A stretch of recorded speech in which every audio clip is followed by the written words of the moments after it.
stream mapping or VSM.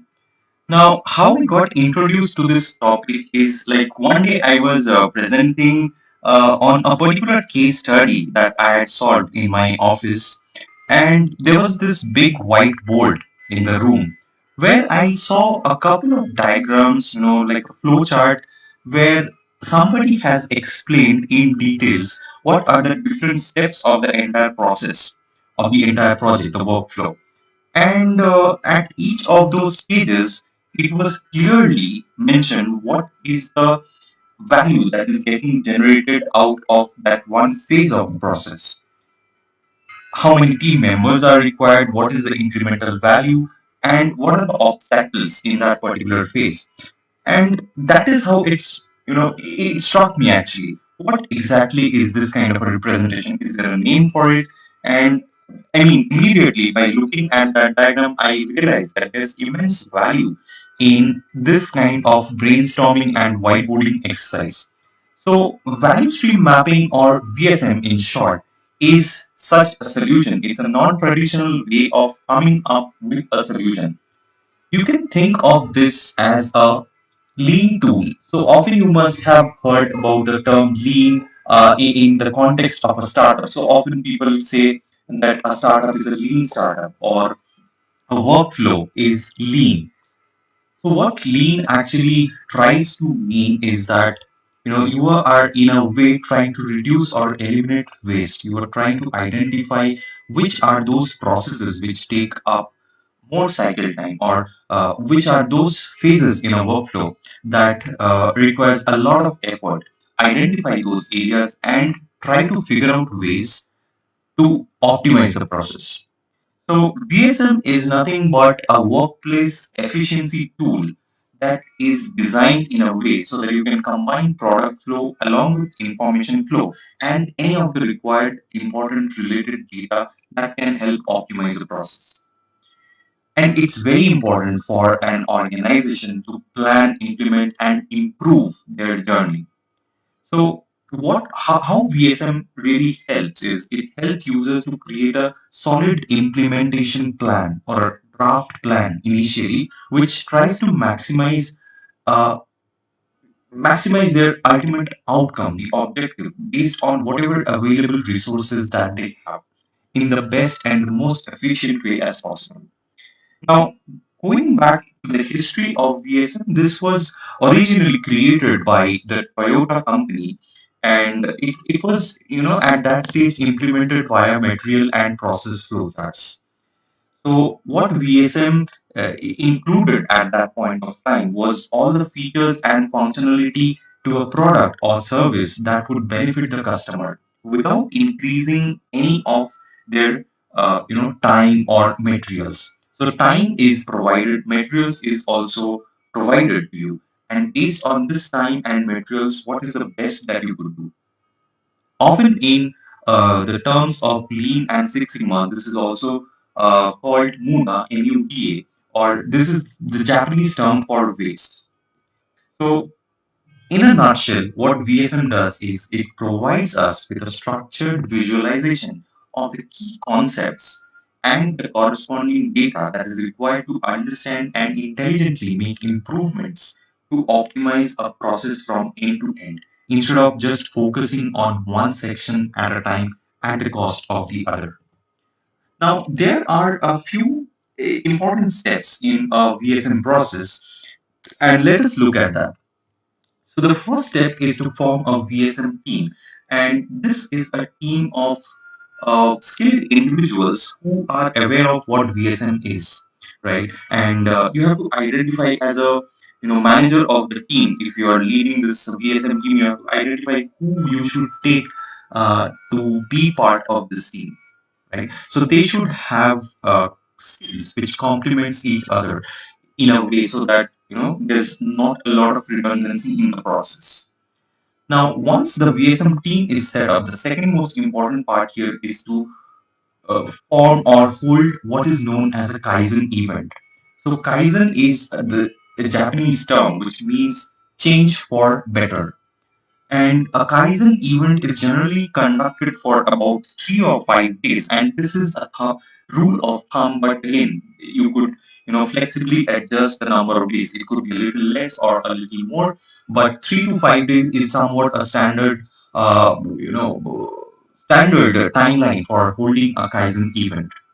And in a what actually happens in a Kaizen event is really two most important things. The first one being drawing a current state map where you list down in a visual way, you document where exactly is your current process or current workflow in.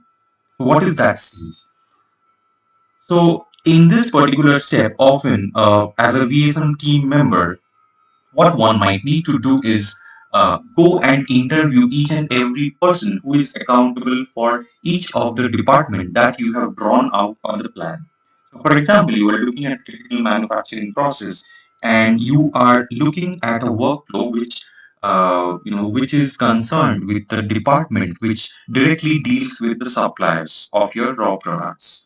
So in that case, you have to reach out to the person who is accountable or the team who is accountable for dealing with suppliers, understand what exactly is the current situation, and draw that out on the board or document the steps somewhere. Now, once you have done that, similarly, the next step is to determine and draw a future state map. This helps us quantify and determine what exactly is where we want to reach. So, is it that we want to increase profit from this department, whether we want to reduce cycle time from a particular department, whether our goal is to maybe increase customer satisfaction from one particular department? There could be n number of metrics you could be looking at. And what is very important is to define the goal. What is the future goal, right? So once you have a current and a future state mapped, clearly determined and chalked out, then the next step is to group, events or maybe topics which are related to each other. So based on their similarity or dissimilarity, what then needs to be done is to group different things together on a whiteboard in terms of sticky notes, or you could, if you're writing it down on a piece of paper or on a whiteboard, you could just draw some clusters and point that to certain action that you are planning to take. And once you have those similar aspects grouped together, then the next important task is to determine if there are really any bottlenecks or constraints. Now, one important terminology that we would be introducing here is what is known as takt time or TAKT time. Now, what takt time generally tells us is that how frequently a part or a component must be produced to meet a customer's demand. So you could think of your customer to have a demand of, let's say, 200 pieces of a certain hardware, and the total time available to you. Imagine, let's say, we have 20,000 seconds. So what this would give us is this gives us a tact of 100 seconds per piece. Now, in this entire process, there would be parts, and if any of the parts utilizes a time which is more than the stack time of 100 pieces of hardware per second, then that is eligible to be qualified as a bottleneck or a constraint. So, and this is a good way, to identify and realize which are those areas where maybe you are causing overproduction or underproduction, where exactly is the efficiency and all of those things. So, that time is very important in quantifying a lot of these bottlenecks or constraints. Now, once we have all of these things in proper place, the next and the final task is to create a draft plan. And a good draft plan should include things like the description of the project, who is leading the project, who are the potential team members who are working on this project, along with a timeline, chart, maybe a Gantt chart of the different events and milestones and when are some of the deliverables planned out. It should also have an estimate of the costs, what could be the impacts, the pros and cons. I mean, ideally, there shouldn't be much of cons. It should be benefits that you are trying to look at. But yeah, I mean, more realistically, cost benefit analysis should also, be part of the plan. Now, moving ahead, this is a holistic. Not exactly. This is not everything, but it provides a holistic view of the different kinds of VSM icons that is generally used as a standard in the industry, and mostly it is used for the manufacturing industry. But like we already discussed, you could use this well in any kind of field. You could think of this as being used in the software development field also. If you're just working as a project manager, you could relate to this, in a way that you are drawing out different parts of the entire project, and you are trying to assign what exactly is the value coming out of each of those steps. So this is a very efficient and a very useful tool for people who are, you know, trying to optimize a process, whether it be a software development process, whether it be a hardware manufacturing process, or any kind of a process, right? And you could look up into this site called asq.org, which is a very good site where you can find a lot of reading materials about Kaizen. You could find a lot of material on Lean and Six Sigma, and the different kinds of terminologies that is used in this field. To read up more about VSM, you could definitely visit the site, and in case you are interested, you can do further research on this topic. Now, before wrapping up, we just want to cover a few important terminology in the context of VSM, and the first one is cycle time. So, cycle time is the average time taken between the completion, or you could think of it as a deployment in terms of a software often that's used. The completion of one feature request to the completion of the next. And a good example of this is when you are looking at the different apps on your Android or iOS, iPhones. In that case, often you would see that uh, basically there are different versions of the same software application, right? So the time between the two upgrades of an application could be thought of as about the cycle time. Similarly, you have setup time, which is the amount of time needed to prepare for a given step.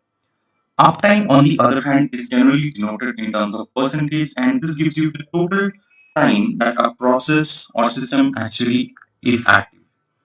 So it kind of gives an idea about the system latency. So if a particular process is active only 20% of the time, that means the system is latent in an idle state for 80% of the time, and that's definitely not a good metric to look at.